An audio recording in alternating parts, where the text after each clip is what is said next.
ஏன் நீங்க எதிர்கட்சியா இருக்கும்போது திரு ஸ்டாலின் அவர்கள் எதிர்கட்சி வரிசையில் இருக்கின்ற பொழுது பாரத பிரதமர் தமிழ்நாட்டுக்கு வந்தபோது கருப்பு கொடி காட்டினீங்க, கருப்பு பலூன் விட்டுனீங்க.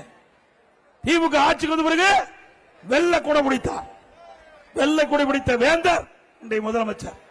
ரட்ட வேடம் போடுகின்ற தலைவர் திராவிட முன்னேற்ற கழக தலைவர்.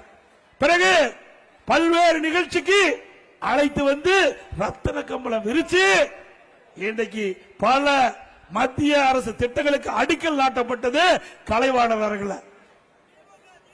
ஆக திரு ஸ்டாலின் அவர்களே எதிர்கட்சியா இருக்கின்ற ஒரு நிலைப்பாடு, ஆளுங்கட்சியா வந்த ஒரு நிலைப்பாடு, இரட்டை வேடம் போடுகின்ற ஒரே கட்சி திமுக கட்சி.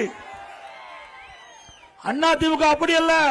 தமிழ்நாடு மக்கள் பாதிக்கின்ற பொழுது அதை எதிர்த்து குரல் கொடுக்கின்ற கட்சி அண்ணா திமுக கட்சி.